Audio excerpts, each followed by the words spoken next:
Hello ಎಲ್ರಿಗೂ ನಮಸ್ಕಾರ, welcome to the channel. ಇವತ್ತು ಒಂದು ಒಳ್ಳೆ ವಿಂಟರ್ ಗ್ಲೋಯಿಂಗ್ ಸ್ಕಿನ್ ಕೇರ್ನ ಶೇರ್ ಮಾಡ್ತಾ ಇದ್ದೀನಿ.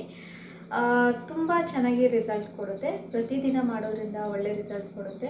ಪ್ರತಿದಿನ ಆಗಲ್ಲ ಅಂದರೆ ಅಟ್ಲೀಸ್ಟ್ ವಾರಕ್ಕೆ 3 ಸರಿನಾದರೂ ಈ ರೆಮಿಡಿನ ಟ್ರೈ ಮಾಡೋದ್ರಿಂದ ಸ್ಕಿನ್ನು ಗ್ಲೋ ಆಗೋದ್ರ ಜೊತೆಗೆ ನಮ್ಮ ಸ್ಕಿನ್ ತುಂಬ ಸಾಫ್ಟ್ ಆಗುತ್ತೆ, ಮಾಯ್ಶ್ಚರ್ ಆಗಿರುತ್ತೆ. ಯಾಕಂದರೆ ಈ ಚಳಿಗಾಲದಲ್ಲಿ ನೀವು ಗಮನಿಸಿರ್ಬೋದು, ಅದರಲ್ಲೂ ಡ್ರೈ ಸ್ಕಿನ್ ಇರೋರಿಗಂತೂ ಈ ವಿಂಟರಲ್ಲಿ ಸ್ಕಿನ್ ಇನ್ನೂ ಡ್ರೈ ಆಗ್ತಾ ಹೋಗುತ್ತೆ. ಸೊ ಡ್ರೈ ಸ್ಕಿನ್ ಇರ್ಬೋದು, ಆಯಿಲಿ ಸ್ಕಿನ್ ಇರ್ಬೋದು, ಕಾಂಬಿನೇಷನ್ ಸ್ಕಿನ್ ಇರ್ಬೋದು, ಈ 3 ಸ್ಕಿನ್ ಟೈಪ್ನವ್ರಿಗೂ ಹೆಲ್ಪ್ ಆಗುವಂತಹ ಒಂದು ರೆಮಿಡಿನ ಇವತ್ತು ಶೇರ್ ಮಾಡ್ತಾ ಇದ್ದೀನಿ. ಮೊದಲನೇದಾಗಿ ಫೇಸ್ ವಾಶ್. ನಾವು ಯಾವುದೇ ರೀತಿ ಸ್ಕಿನ್ ಕೇರ್ ಪ್ರಾಡಕ್ಟ್ಗಳನ್ನು ಮುಖಕ್ಕೆ ಹಚ್ಚೋದಾಗಲಿ ಅಥವಾ ಯಾವುದೇ ಸ್ಕಿನ್ ಕೇರ್ ಮಾಡೋದಾಗಲಿ, ಇದು ಎಲ್ಲದಕ್ಕೂ ಮುಂಚೆ ನಾವು ಮಾಡಬೇಕಾಗಿರೋದು ಮುಖನ ಕ್ಲೀನಾಗಿ ವಾಶ್ ಮಾಡ್ಕೊಳ್ಳುವಂಥದ್ದು. ನಿಮ್ಮ ಇಷ್ಟದ ನೀವು ರೆಗ್ಯುಲರ್ ಆಗಿ ಬಳಸ್ತಾ ಇರೋವಂಥ ಫೇಸ್ ವಾಶ್ಗಳನ್ನೇ ಯೂಸ್ ಮಾಡಿಕೊಂಡು ಮುಖನ ನೀಟಾಗಿ ವಾಶ್ ಮಾಡ್ಕೊಳ್ಳೋವಂಥದ್ದು. ಈಗ ನಾನು ಹೋಗಿ ಮುಖನ ವಾಶ್ ಮಾಡ್ಕೊಂಡು ಬರ್ತೀನಿ.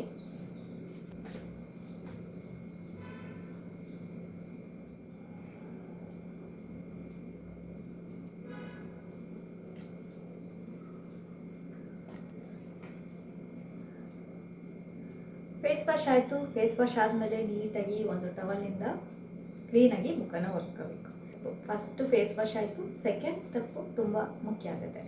ನಾನಿಲ್ಲಿ ಅಲೋವೆರಾ ಜೆಲ್ಲನ್ನು ತೊಗೊಂಡಿದ್ದೀನಿ. ಫ್ರೆಶ್ ಅಲೋವೆರಾ ಜೆಲ್ ಇದ್ದರೆ ನೀವು ಎಲೆನ ಕಟ್ ಮಾಡಿ ಆದಮೇಲೆ ಗ್ರೀನ್ ಕಲರ್ ಬರುತ್ತೆ ನೋಡಿ, ಅದನ್ನು ಫಸ್ಟು ಕ್ಲೀನಾಗಿ ವಾಶ್ ಮಾಡಬೇಕು. ಒಂದು 10 ನಿಮಿಷ ನೀರಲ್ಲಿ ನೆನೆಸಿ ಇಡೋದ್ರಿಂದ ಎಲ್ಲ ಕ್ಲೀನ್ ಆಗುತ್ತೆ. ಅದಾದಮೇಲೆ ಬಳಸಬೇಕು. ಇಲ್ಲ ಅಂತಂದರೆ ಕೆಲವರಿಗೆ ಅಲೋವೆರಾ ಬಳಸಿದ ಮೇಲೆ ಸ್ಕಿನ್ ಇಚ್ಚಿಂಗ್ ಅಂತ ಹೇಳ್ತಾರೆ, ಅಲರ್ಜಿ ಆಯಿತು ಅಂತ ಹೇಳ್ತಾರೆ. ಇನ್ನು ಕೆಲವರು ಮುಖ ಕಪ್ಪಾಯಿತು, ನನ್ನ ಸ್ಕಿನ್ನಿಗೆ ಆಗಲಿಲ್ಲ, ತುಂಬ ಸೈಡ್ ಎಫೆಕ್ಟ್ಸ್ ಆಯಿತು ಅಂತ ಹೇಳ್ತಾರೆ.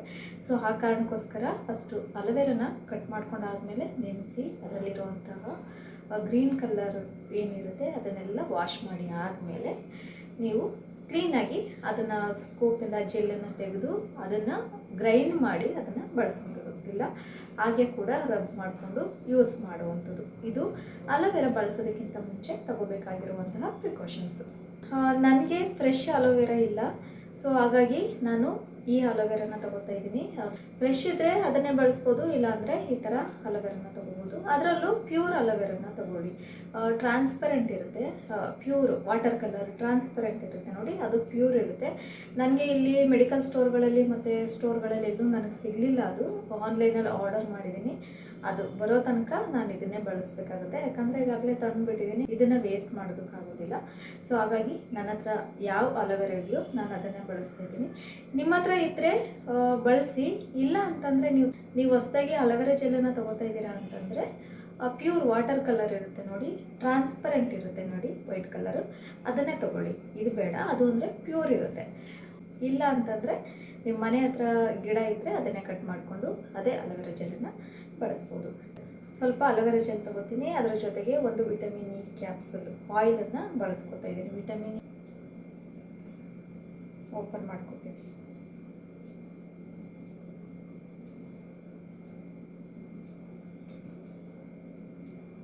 ನಾನು ಕೈಗೆ ಹಾಕ್ಕೋತೀನಿ. ಒಂದು ಬೌಲಲ್ಲಿ, ಒಂದು ಪುಟ್ಟ ಬೌಲಿಗೆ ಹಾಕ್ಕೊಂಡು ಮಿಕ್ಸ್ ಮಾಡಿಕೊಂಡು ಯೂಸ್ ಮಾಡ್ಬೋದು. ಬಟ್ ನಾನು ಕೈ ಮೇಲೆ ಹಾಕ್ಕೋತೀನಿ. ಕೈಗೆ ಹಾಕ್ಕೊಂಡು ಸ್ವಲ್ಪ ಅಲ್ಲ, 1 ಟೈಮಿಗೆ ಅಷ್ಟು ಯೂಸ್ ಮಾಡೋದಲ್ಲ. ಹಾಗಾಗಿ ಕಟ್ ಮಾಡಿಕೊಂಡ್ರೆ ಬೇಗ ಬರುತ್ತೆ. ನಾನು ಹೋಲ್ ಮಾಡ್ಕೊಂಡಲ್ಲ, ಸ್ವಲ್ಪ ಎಸ್ ಕಂಪ್ಲೀಟ್ ಆಯಿತು. ಇದೇ ಸ್ವಲ್ಪ ಅಲೋವೆರಾ ಜೆಲ್ಲನ್ನು ಬಳಸ್ಕೊತಾ ಇದ್ದೀನಿ. ಈಗ ಇದನ್ನು ಚೆನ್ನಾಗಿ ಮಿಕ್ಸ್ ಮಾಡ್ಕೊತೀನಿ. ಈ ಥರ ಕ್ರೀಮ್ ಥರ ಬರುತ್ತೆ ಅಲೋವೆರಾ ಜೆಲ್ಲು ಮತ್ತು ವಿಟಮಿನ್ ಇ ಹಾಕಿದ್ಮೇಲೆ ಈ ಥರ ಕ್ರೀಮ್ ಆಗೋವರೆಗೂ ಚೆನ್ನಾಗಿ ಮಿಕ್ಸ್ ಮಾಡ್ಕೋಬೇಕು. ನೋಡಿ, ಮಿಕ್ಸ್ ಆದಮೇಲೆ ಇವಾಗ ಇದು ರೆಡಿ. ಇದನ್ನು ಪೂರ್ತಿ ಮುಖಕ್ಕೆ ಹಚ್ಚಿ ಚೆನ್ನಾಗಿ ಮಸಾಜ್ ಮಾಡಬೇಕು. ಮುಖಕ್ಕೆ ಮಸಾಜ್ ಮಾಡೋದ್ರಿಂದ ಬ್ಲಡ್ ಸರ್ಕ್ಯುಲೇಷನ್ ಚೆನ್ನಾಗಾಗುತ್ತೆ. ಹಾಗೆ ನ್ಯಾಚುರಲ್ ಆಗಿ ಸ್ಕಿನ್ನು ಗ್ಲೋ ಆಗೋದಕ್ಕೆ ಸಹಾಯ ಆಗುತ್ತೆ. ಹಾಗೆ ಸ್ಕಿನ್ ಟೈಟ್ ಕೂಡ ಆಗುತ್ತೆ. ಮತ್ತು ರೆಗ್ಯುಲರ್ ಆಗಿ ನಾವು ಮಸಾಜ್ ಮಾಡೋದ್ರಿಂದ ಆಮ್ಲಜನಕ ಅಂದರೆ ಆಕ್ಸಿಜನ್ ಸಪ್ಲೈ ಚೆನ್ನಾಗಾಗುತ್ತೆ. ಚರ್ಮಕ್ಕೆ ಬೇಕಾಗಿರುವಂತಹ ಪೋಷಕಾಂಶಗಳು ಸೇರೋದಕ್ಕೆ ಸಹಾಯ ಆಗುತ್ತೆ. ವಯಸ್ಸಾಗುವಂಥ ಲಕ್ಷಣಗಳನ್ನು ಕಡಿಮೆ ಮಾಡುತ್ತೆ. ಹಾಗೆ ಸ್ಕಿನ್ ಟೋನ್ ಚೆನ್ನಾಗಾಗುತ್ತೆ, ಮುಖದಲ್ಲಿ ನರಿಗೆಗಳು, ಸುಕ್ಕುಗಳು ಇದೆಲ್ಲ ಕಡಿಮೆ ಆಗುತ್ತೆ. ಮತ್ತು ಮುಖದಲ್ಲಿ ಏನಾದರೂ ಮುಖ ಊದ್ಕೊಂಡಿದ್ರೆ, ಪಫಿನೆಸ್ ಇದ್ದರೆ ಮಸಾಜ್ ಮಾಡೋದ್ರಿಂದ ಇದೆಲ್ಲ ಕಡಿಮೆ ಆಗುತ್ತೆ. ಇನ್ನು ಸ್ಟ್ರೆಸ್ ಕಡಿಮೆ ಆಗುತ್ತೆ. ನೀವು ಮಸಾಜ್ ಮಾಡೋವಾಗಲೇ ನಿಮಗೆ ಫೀಲ್ ಆಗುತ್ತೆ, ಎಷ್ಟೋ ರಿಲ್ಯಾಕ್ಸ್ಡ್ ಅನಿಸುತ್ತೆ, ಸ್ಟ್ರೆಸ್ ಕಡಿಮೆ ಆಗುತ್ತೆ. ರೆಗ್ಯುಲರಾಗಿ ಮಸಾಜ್ ಮಾಡೋದ್ರಿಂದ ಮುಖದಲ್ಲಿರುವಂತಹ ಕಪ್ಪು ಕಲೆಗಳು, ಡಾರ್ಕ್ ಸರ್ಕಲ್ಸ್ ಏನಿರುತ್ತೆ ಅದೆಲ್ಲ ಕಡಿಮೆ ಆಗುತ್ತೆ. ಅಟ್ಲೀಸ್ಟ್ ನೀವು ವಾರಕ್ಕೆ 2-3 ಸರಿ ಆದರೂ ಫೇಸ್ ಮಸಾಜ್ಗಳನ್ನು ಮಾಡೋದು ಒಳ್ಳೆಯದು. ಈ ಥರ ಸ್ಕಿನ್ ಕೇರ್ ಮಾಡುವಾಗ, ಫೇಶಿಯಲ್ಸ್ ಮಾಡುವಾಗ ಮಸಾಜ್ ಮಾಡೋದಾಗಲಿ, ಅಥವಾ ನೀವು ಫ್ರೀ ಟೈಮಲ್ಲಿ ಕೊಬ್ಬರಿ ಎಣ್ಣೆಯಿಂದ ಆಗಿರ್ಬೋದು ಅಥವಾ ಯಾವುದಾದ್ರೂ ಎಣ್ಣೆಯಿಂದ ಮಸಾಜ್ ಮಾಡುವಂಥದ್ದು ತುಂಬ ಒಳ್ಳೆಯದು. 10-15 ನಿಮಿಷ ಚೆನ್ನಾಗಿ ಮಸಾಜ್ ಮಾಡ್ಬೋದು, ಅಥವಾ ಒಂದು 8-10 ನಿಮಿಷನಾದರೂ ಚೆನ್ನಾಗಿ ಮಸಾಜ್ ಕೊಡೋದ್ರಿಂದ ಎಷ್ಟೋ ರಿಲ್ಯಾಕ್ಸ್ಡ್ ಅನಿಸುತ್ತೆ, ಸ್ಟ್ರೆಸ್ ಕಡಿಮೆ ಆಗುತ್ತೆ, ಮುಖಕ್ಕೆ ಬ್ಲಡ್ ಸರ್ಕ್ಯುಲೇಷನ್ ಚೆನ್ನಾಗಾಗುತ್ತೆ. ಕೊನೆಯದಾಗಿ ಬ್ಲಡ್ ಸರ್ಕ್ಯುಲೇಷನ್ ಚೆನ್ನಾಗಾದಾಗ ಸ್ಕಿನ್ ಆಟೋಮೆಟಿಕ್ಕಾಗಿ ಗ್ಲೋ ಆಗೋದಕ್ಕೆ ಸ್ಟಾರ್ಟ್ ಆಗುತ್ತೆ. ಸ್ಕಿನ್ನಿನ ಎಲ್ಲ ಪ್ರಾಬ್ಲಮ್ಸ್ ಸಾಲ್ವ್ ಆಗುತ್ತೆ. ಹಾಗೆ ಮಸಾಜ್ ಮಾಡೋ ವಿಧಾನವೂ ಕೂಡ ತುಂಬ ಮುಖ್ಯ ಆಗುತ್ತೆ. ಯಾವಾಗಲೂ ಅಷ್ಟೇ ನಿಧಾನವಾಗಿ ಕೆಳಗಿಂದ ಮೇಲ್ಮುಖವಾಗಿ ಅಪ್ಪರ್ ಡೈರೆಕ್ಷನಲ್ಲೇ ಮಸಾಜ್ ಮಾಡಬೇಕು. ಮಾಡೋದು ತುಂಬ ಮುಖ್ಯ ಆಗುತ್ತೆ. 5-10 ನಿಮಿಷ ಚೆನ್ನಾಗಿ ಮಸಾಜ್ ಮಾಡಿದರೆ ಬ್ಲಡ್ ಸರ್ಕ್ಯುಲೇಷನ್ ಚೆನ್ನಾಗಾಗುತ್ತೆ. ನನ್ನ ಮುಖ ಈಗಾಗಲೇ ಬಿಸಿ ಬಿಸಿ ಬಿಸಿ ಆಗ್ತಾ ಇದೆ. ಬಿಸಿ ಬಿಸಿ ಯಾವಾಗ ಆಗುತ್ತೆ ಅಂದರೆ ಬ್ಲಡ್ ಫ್ಲೋ ಜಾಸ್ತಿ ಆದಾಗ ಸ್ಕಿನ್ ಬಿಸಿ ಬಿಸಿ ಅನ್ಸೋದಕ್ಕೆ ಶುರುವಾಗುತ್ತೆ. ಒಂದು 5-10 ನಿಮಿಷ ಇದನ್ನು ಹಾಗೆ ಬಿಟ್ಕೊಡ್ಬೇಕು. ನೆಕ್ಸ್ಟ್ ವಾಶ್ ಮಾಡಿಕೊಂಡು ನೆಕ್ಸ್ಟ್ ಇನ್ನೂ ಒಂದು ಸ್ಟೆಪ್ ಇದೆ. ನಾವು ಒಂದು ಸ್ಕಿನ್ ಕೇರ್ ಮಾಡ್ತಿದ್ದೀವಿ ಅಂದಾಗ 2-3 ಸರಿನಾದರೂ ಫೇಸ್ ವಾಶನ್ನು ಮಾಡ್ತೀವಿ. ಬಟ್ ಫೇಸ್ ವಾಶ್ ಮಾಡುವಾಗ ಯಾವುದೇ ಕಾರಣಕ್ಕೂ ಸೋಪ್ಗಳಾಗಲಿ ಅಥವಾ ಫೇಸ್ ವಾಶ್ಗಳನ್ನು ಯೂಸ್ ಮಾಡಬಾರ್ದು. ಫೇಸ್ ವಾಶ್ ಆದಮೇಲೆ ನೆಕ್ಸ್ಟ್ ಸ್ಟೆಪ್ ಬಂದು ಫೇಸ್ ಪ್ಯಾಕ್. ಈ ಫೇಸ್ ಪ್ಯಾಕಿಂದ ತುಂಬ ಅಂದರೆ ತುಂಬ ಬೆನಿಫಿಟ್ಸ್ ಇದೆ. ಪಿಂಪಲ್ಸ್ ಕಡಿಮೆ ಆಗುತ್ತೆ. ಒಂದು ಚಿಕ್ಕ ಚಿಕ್ಕ ಗುಳ್ಳೆಗಳೆಲ್ಲ ಇರುತ್ತಲ್ಲ ಮುಖದಲ್ಲಿ, ಅದು ಕೂಡ ಕಡಿಮೆ ಆಗುತ್ತೆ. ಸ್ಕಿನ್ಗೆ ಒಂದೊಳ್ಳೆ ಗ್ಲೋ ಬರುತ್ತೆ. ಸೊ ಇದಕ್ಕೆ ಏನೇನೆಲ್ಲ ಇಂಗ್ರೀಡಿಯೆಂಟ್ಸ್ ಬೇಕು ಅನ್ನೋದನ್ನು ನೋಡೋಣ. ಫಸ್ಟ್ ಒಂದು ಮಿಕ್ಸಿಂಗ್ಗೆ ಒಂದು ಬೌಲನ್ನು ತೊಗೊಂಡಿದ್ದೀನಿ. ಅದ್ರ ಜೊತೆಗೆ ರೋಸ್ ಪೌಡರ್, ಗುಲಾಬಿ ಪೌಡರನ್ನು ತೊಗೊಂಡಿದ್ದೀನಿ. ನಾನು ಇದನ್ನು ಆನ್ಲೈನಿಂದ ಶಾಪ್ ಮಾಡಿದ್ದು. ನಿಮಗೆ ಗುಲಾಬಿ ಹೂವು ಇರುತ್ತೆ ನೋಡಿ, ಆ ಹೂವನ್ನು ಚೆನ್ನಾಗಿ ಒಣಗಿಸಿ ಪೌಡರ್ ಮಾಡಿ ಯೂಸ್ ಮಾಡ್ಕೋಬೋದು ಬೇಕು ಅಂದರೆ. ಇಲ್ಲ ಅಂತಂದರೆ ಆನ್ಲೈನಿಂದ ಶಾಪ್ ಮಾಡ್ಕೋಬೋದು. ಅರ್ಧ ಸ್ಪೂನಷ್ಟು ರೋಸ್ ಪೌಡರನ್ನು ಹಾಕೋತಾ ಇದ್ದೀನಿ. ಕಡಿಮೆ ಕ್ವಾಂಟಿಟಿಯಲ್ಲಿ ಮಾಡ್ಕೊಳ್ಳೋದ್ರಿಂದ ನಾನು ಅರ್ಧ ಸ್ಪೂನನ್ನು ಬಳಸ್ತಾ ಇದ್ದೀನಿ. ಯಾಕಂದರೆ ಮುಖಕ್ಕೆ ಒಂದೇ ಸರಿ ಹಚ್ಚೋದು, ಅದನ್ನು ಇಟ್ಟು ಮತ್ತು ನೆಕ್ಸ್ಟ್ ಡೇ ಹಚ್ಚೋದಕ್ಕಿಂತ ಫ್ರೆಶ್ ಆಗಿ ಪ್ರಿಪೇರ್ ಮಾಡಿಕೊಂಡು ಹಚ್ಚೋದ್ರಿಂದ ತುಂಬ ಬೆನಿಫಿಟ್ಸ್ ಇದೆ. 1/2 ಸ್ಪೂನಷ್ಟು ರೋಸ್ ಪೌಡರನ್ನು ಹಾಕೋತಾ ಇದ್ದೀನಿ. ಇದರ ಜೊತೆಗೆ ಇನ್ನೊಂದು ಇಂಗ್ರೀಡಿಯೆಂಟ್ ಏನಪ್ಪ ಅಂದರೆ ಮುಲ್ತಾನಿ ಮಿಟ್ಟಿ. ಮುಲ್ತಾನಿ ಮಿಟ್ಟಿ ಆಯಿಲ್ ಜಾಸ್ತಿ ಇರೋವಂಥವ್ರಿಗೆ ಆಯಿಲ್ ಅಬ್ಸಾರ್ಪ್ಷನ್ಗೆ ಚೆನ್ನಾಗಿ ಹೆಲ್ಪ್ ಮಾಡುತ್ತೆ. ಸೇಮ್ ಕ್ವಾಂಟಿಟಿಯಲ್ಲಿ ಅರ್ಧ ಸ್ಪೂನಷ್ಟು ಹಾಕೋತೀನಿ.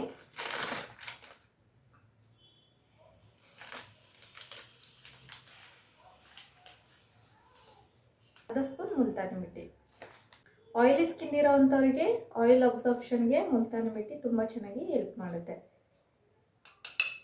ಇದ್ರ ಜೊತೆಗೆ ಮೇಯ್ನ್ ಇಂಗ್ರೀಡಿಯೆಂಟ್ ಏನಪ್ಪ ಅಂತಂದರೆ, ಅದಿಲ್ಲದೆ ಈ ಫೇಸ್ ಪ್ಯಾಕ್ ಕಂಪ್ಲೀಟ್ ಆಗೋದಿಲ್ಲ.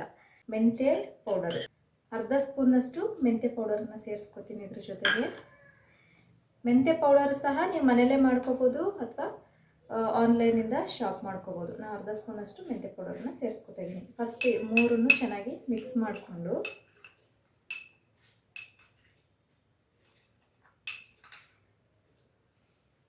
ಇದ್ರ ಜೊತೆಗೆ ಇದನ್ನು ಸ್ವಲ್ಪ ನೀರು ಹಾಕ್ಕೊಂಡು ಮಿಕ್ಸ್ ಮಾಡ್ಕೋಬೇಕು. ಗಂಟುಗಳಿಲ್ಲದೆ ಇರೋ ರೀತಿ ಚೆನ್ನಾಗಿ ಮಿಕ್ಸ್ ಮಾಡ್ಕೋಬೇಕು. ನೀರು ಬದಲಾಗಿ ರೋಸ್ ವಾಟರ್ ಕೂಡ ಬಳಸ್ಬೋದು, ಆಯಿತಾ. ನೀರನ್ನು ಬಳಸಬೇಕು ಅಂದರೆ ಟ್ಯಾಪ್ ವಾಟರ್ ಬೇಡ. ಟ್ಯಾಪ್ ವಾಟರ್ ಯಾವುದೇ ಕಾರಣಕ್ಕೂ ಬಳಸಬೇಡಿ. ಫಿಲ್ಟರ್ ವಾಟರ್ ಬಳಸ್ಕೊಳ್ಳಿ, ಅಥವಾ ಡಿಸ್ಟಿಲ್ಡ್ ವಾಟರ್ ಅಂತ ಬರುತ್ತೆ ಅದನ್ನು ಬಳಸ್ಬೋದು. ಇಲ್ಲಾಂದರೆ ರೋಸ್ ವಾಟರ್ ಬಳಸ್ಬೋದು. ಕನ್ಸಿಸ್ಟೆನ್ಸಿ ನೋಡಿಕೊಂಡು ಫೇಸ್ ಪ್ಯಾಕ್ ಹಾಕೋದಕ್ಕೆ ಎಷ್ಟು ಕನ್ಸಿಸ್ಟೆನ್ಸಿ ಬೇಕು, ಎಷ್ಟು ಥಿಕ್ನೆಸ್ ಬೇಕು ಅನ್ನೋದನ್ನು ನೋಡಿಕೊಂಡು ಮಿಕ್ಸ್ ಮಾಡ್ಕೋಬೇಕು. ನೀರನ್ನು ಸೇರಿಸಿ ಮಿಕ್ಸ್ ಮಾಡ್ಕೋಬೇಕು.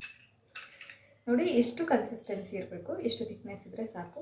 ಇದಕ್ಕಿಂತ ತುಂಬ ತೆಳುವಾದರೆ ಡ್ರೈ ಆಗೋದು ಲೇಟ್ ಆಗುತ್ತೆ, ಗಟ್ಟಿ ಆದರೆ ಬೇಗ ಡ್ರೈ ಆಗಿಬಿಡುತ್ತೆ. ಸೊ ಹಾಗಾಗಿ ಒಂದು ಮೀಡಿಯಮ್ ಕನ್ಸಿಸ್ಟೆನ್ಸಿ ಇದ್ದರೆ ಸಾಕಾಗುತ್ತೆ. ಇವಾಗ ಇದನ್ನು ಮುಖಕ್ಕೆ ಹಚ್ಕೊಳ್ಳೋಣ. ಈ ಫೇಸ್ ಪ್ಯಾಕಿಂದ ಸ್ಕಿನ್ಗೆ ಏನೆಲ್ಲ ಬೆನಿಫಿಟ್ಸ್ ಇದೆ ಅಂತಂದರೆ, ಒಂದು ಪಿಂಪಲ್ಸ್ ಕಡಿಮೆ ಆಗುತ್ತೆ. ಎಕ್ಸೆಸ್ ಆಯಿಲ್ ಇದ್ದರೆ ಅದು ಕೂಡ ಕಡಿಮೆ ಆಗುತ್ತೆ. ಯಾಕಂದರೆ ನಾವಿಲ್ಲಿ ಮುಲ್ತಾನಿ ಮಿಟ್ಟಿನ ಹಾಕಿದ್ದೀವಿ, ಹಾಗೆ ಮೆಂತ್ಯ ಪೌಡರನ್ನು ಬಳಸಿದ್ದೀವಿ, ಹಾಗೆ ರೋಸ್ ಪೌಡರು ಗ್ಲೋ ಕೊಟ್ಟರೆ ಮೆಂತ್ಯ ಪೌಡರು ಪಿಂಪಲ್ಸು ಮತ್ತು ಸಣ್ಣ ಸಣ್ಣ ಗುಳ್ಳೆಗಳು ಏನಿರುತ್ತೆ ಮುಖದಲ್ಲಿ ಅದು ಕಡಿಮೆ ಆಗೋದಕ್ಕೆ ಸಹಾಯ ಮಾಡುತ್ತೆ. ಸ್ಕಿನ್ ಹೈಡ್ರೇಟ್ ಆಗಿರುತ್ತೆ, ಸ್ಕಿನ್ನು ಸಾಫ್ಟ್ ಆಗಿರುತ್ತೆ, ಹಾಗೆ ಡೆಡ್ ಸೆಲ್ಸ್ ರಿಮೂವ್ ಮಾಡೋದಕ್ಕೆ ಸಹಾಯ ಆಗುತ್ತೆ. ಮುಖದಲ್ಲಿರುವಂತಹ ಕಪ್ಪು ಕಲೆಗಳನ್ನು ನಿವಾರಣೆ ಮಾಡೋದ್ರಲ್ಲಿ ಕೂಡ ಈ ಫೇಸ್ ಪ್ಯಾಕ್ ತುಂಬ ಚೆನ್ನಾಗಿ ರಿಸಲ್ಟ್ ಕೊಡುತ್ತೆ. ಫೇಸ್ ಪ್ಯಾಕ್ ಹಾಕೋದಕ್ಕಿಂತ ಮುಂಚೆ ಯಾವುದೆಲ್ಲ ಇಂಗ್ರೀಡಿಯೆಂಟ್ ಅಲರ್ಜಿಕ್ ಇದ್ದರೆ ಬಳಸೋದಕ್ಕಿಂತ ಮುಂಚೆ ಒಂದು ಪ್ಯಾಚ್ ಟೆಸ್ಟನ್ನು ಮಾಡಿಕೊಂಡು ಅದಾದಮೇಲೆ ಬಳಸೋದು ಉತ್ತಮ. ಯಾಕಂದರೆ ಕೆಲವೊಂದು ಇಂಗ್ರೀಡಿಯೆಂಟ್ಸ್ ಬರೋದಿಲ್ಲ, ಹಾಗಾಗಿ ಪ್ಯಾಚ್ ಟೆಸ್ಟ್ ಮಾಡೋದು ಒಳ್ಳೆಯದು ಅಂತ ಹೇಳ್ತೀನಿ. ಯಾರಿಗೆಲ್ಲ ಮುಖದಲ್ಲಿ ತುಂಬ ಪಿಂಪಲ್ಸ್ ಇದೆ, ಗುಳ್ಳೆಗಳಾಗ್ತಾ ಇರುತ್ತೆ ಅಂಥವರು ಈ ಮೆಂತ್ಯ ಪೌಡರಿನ ಫೇಸ್ ಪ್ಯಾಕನ್ನು ಬಳಸೋದ್ರಿಂದ ಒಳ್ಳೆ ರಿಸಲ್ಟ್ ಸಿಗುತ್ತೆ. ಆ್ಯಂಟಿ ಇನ್ಫ್ಲಮೇಟ್ರಿ ಏಜೆಂಟ್ ಆಗಿ ಮೆಂತ್ಯ ವರ್ಕ್ ಆಗುತ್ತೆ. ಹಾಗೆ ಪ್ರತಿದಿನ 1 ಲೋಟ ನೀರಿಗೆ 1 ಸ್ಪೂನ್ನಷ್ಟು ಮೆಂತ್ಯ ಕಾಳನ್ನು ರಾತ್ರಿ ಇಡೀ ನೆನೆಸಿ ಬೆಳಗ್ಗೆ ಆ ನೀರು ಕುಡಿಯೋದ್ರಿಂದ ನಮ್ಮ ಆರೋಗ್ಯದ ದೃಷ್ಟಿಯಿಂದನೂ ಒಳ್ಳೆಯದು. ಅಪ್ಲೈ ಮಾಡಿ ಆದಮೇಲೆ 20 ನಿಮಿಷ ಬಿಡಬೇಕಾಗುತ್ತೆ. 20 ನಿಮಿಷ ಬಿಟ್ಟು ಕಂಪ್ಲೀಟಾಗಿ ಡ್ರೈ ಆದಮೇಲೆ ವಾಶ್ ಮಾಡಬೇಕು. ಡ್ರೈ ಆಗಿದೆ, ನೀವು ನೋಡ್ತಿರ್ಬೋದು. ಪೂರ್ತಿಯಾಗಿ ಡ್ರೈ ಆಗೋದಕ್ಕೆ ಬಿಟ್ಟಿಲ್ಲ ನಾನು. ಸ್ವಲ್ಪ ನೋಡಿ, ಇಲ್ಲಿ ಹಸಿ ಇದೆ, ಈ ಕಡೆ ಸ್ವಲ್ಪ ಡ್ರೈ ಆಗಿದೆ. ಈ ಥರ ಇರಲಿ, ಸ್ವಲ್ಪ ಡ್ರೈ ಇರಲಿ, ಸ್ವಲ್ಪ ತೇವ ಇರಲಿ. ಯಾಕಂದರೆ ಕಂಪ್ಲೀಟಾಗಿ ಪೂರ್ತಿ ಡ್ರೈ ಆದರೆ ಏನಾಗುತ್ತೆ, ಎಳೆತ ಸ್ಟಾರ್ಟ್ ಆಗಿಬಿಡುತ್ತೆ, ಸ್ಕಿನ್ನು ಉರಿ ಬರೋದಕ್ಕೆ ಶುರು ಆಗುತ್ತೆ. ಸೊ ಅಷ್ಟೊಂದು ಕಂಪ್ಲೀಟಾಗಿ ಡ್ರೈ ಆಗೋದು ಬೇಡ. ಸೊ ಇಷ್ಟು ಸಾಕಾಗುತ್ತೆ, ಸ್ವಲ್ಪ ತೇವ ಇರಲಿ. ಸೊ ಇದನ್ನು ಇವಾಗ ವಾಶ್ ಮಾಡ್ಕೋಬೇಕು. ಫಸ್ಟು ನೀರಲ್ಲಿ ಸ್ವಲ್ಪ ವೆಟ್ ಮಾಡ್ಕೊಳ್ಳಿ, ಆವಾಗ ಈಸಿ ಆಗುತ್ತೆ ರಿಮೂವ್ ಮಾಡೋದಕ್ಕೆ. ಇಲ್ಲ ಅಂತಂದರೆ ಉರಿ ಸ್ಟಾರ್ಟ್ ಆಗುತ್ತೆ.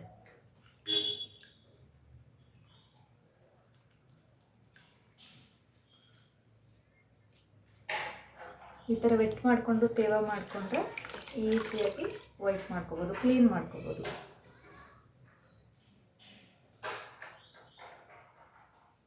ನೋಡಿ ಎಷ್ಟು ಕ್ಲೀನಾಗಿ ಬರುತ್ತೆ.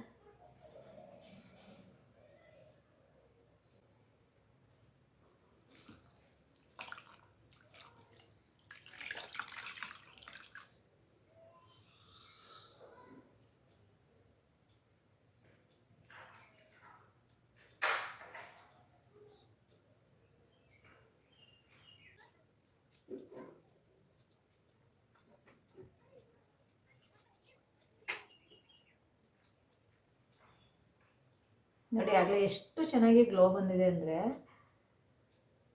ಫಸ್ಟ್ ಫುಲ್ ಟ್ಯಾನ್ ಇತ್ತು ನನ್ನ ಮುಖ, ಇವಾಗ ನೋಡಿ ಎಷ್ಟು ಕ್ಲೀನಾಗಿ ಗ್ಲೋ ಬಂದಿದೆ. ವೈಪ್ ಮಾಡ್ಕೊಂಡಾದಮೇಲೆ ಮತ್ತೊಂದು ಸರಿ ಕ್ಲೀನಾಗಿ ಫ್ರೆಶ್ ವಾಟರಿಂದ ಮುಖನ ವಾಶ್ ಮಾಡ್ಕೋಬೇಕು. ಒಂದು ಕ್ಲೀನಾಗಿರೋ ಟವಲಿಂದ ಮುಖನ ಒರೆಸ್ಕೊಂಡು ಕ್ಲೀನಾಗಿ ಡ್ರೈ ಮಾಡ್ಕೋಬೇಕು. ಸೀರಿಯಸ್ಲಿ ರಿಸಲ್ಟ್ ಅಂತೂ ತುಂಬ ಚೆನ್ನಾಗಿದೆ. ಟ್ರೈ ಮಾಡಿ, ರಿಸಲ್ಟ್ ಹೇಗಿದೆ ಅನ್ನೋದನ್ನು ಕಮೆಂಟ್ ಮಾಡಿ. ಇಷ್ಟೆಲ್ಲ ಆದಮೇಲೆ ಲಾಸ್ಟಲ್ಲಿ ಮೇಯ್ನಾಗಿ ನೀವು ಮಾಡಬೇಕಾಗಿರೋದು ಒಂದು ಟೋನರ್ ಅಥವಾ ರೋಸ್ ವಾಟರ್ ಏನಾದರೂ ಅಪ್ಲೈ ಮಾಡಬೇಕು. ರೋಸ್ ವಾಟರ್ ಅಪ್ಲೈ ಮಾಡಿ ಆದಮೇಲೆ ನಿಮ್ಮ ಇಷ್ಟದ, ನಿಮ್ಮ ಫೇವ್ರೆಟ್ ಮಾಯ್ಶ್ಚರೈಸರನ್ನು ಕಂಪಲ್ಸರಿ ಹಾಕಲೇಬೇಕು. ಯಾಕಂದರೆ ಸ್ಕಿನ್ ಇವಾಗ ಡ್ರೈ ಆಗಿರುತ್ತೆ. ಫೇಸ್ ಪ್ಯಾಕ್ ಮುಲ್ತಾನಿ ಮಿಟ್ಟಿ ಎಲ್ಲ ಹಾಕಿರೋದ್ರಿಂದ ಮುಲ್ತಾನಿ ಮಿಟ್ಟಿ ಆಯಿಲನ್ನು ಅಬ್ಸರ್ವ್ ಮಾಡ್ಕೊಂಡಿರುತ್ತೆ. ಹಾಗಾಗಿ ಆಯಿಲ್ ಕಡಿಮೆ ಆಗಿರುತ್ತೆ. ಹಾಗಾಗಿ ನಮ್ಮ ಸ್ಕಿನ್ನಲ್ಲಿ ಇವಾಗ ಮಾಯ್ಶ್ಚರ್ ಕಡಿಮೆ ಆಗಿರುತ್ತೆ. ಅದನ್ನು ರೀಪ್ಲೇಸ್ ಮಾಡಬೇಕು ಅಂತಂದರೆ ಫಸ್ಟ್ ರೋಸ್ ವಾಟರನ್ನು ಅಪ್ಲೈ ಮಾಡಿ, ಆಮೇಲೆ ನೀವು ನಿಮ್ಮ ಇಷ್ಟದ ಮಾಯ್ಶ್ಚರೈಸರನ್ನು ಅಪ್ಲೈ ಮಾಡ್ಕೋಬೇಕು. ಆವಾಗ ಸ್ಕಿನ್ ಸಾಫ್ಟ್ ಆಗುತ್ತೆ, ಸ್ಮೂತ್ ಆಗಿರುತ್ತೆ ಮತ್ತು ಮಾಯ್ಶ್ಚರ್ ಆಗಿರುತ್ತೆ. ಹಾಗೆ ಮುಖ್ಯವಾಗಿ ಸನ್ಸ್ಕ್ರೀನ್ ಲೋಷನ್ಗಳು ಅಥವಾ ಕ್ರೀಮ್ಗಳನ್ನ ಹಚ್ಚೋದನ್ನು ಮರಿಬೇಡಿ.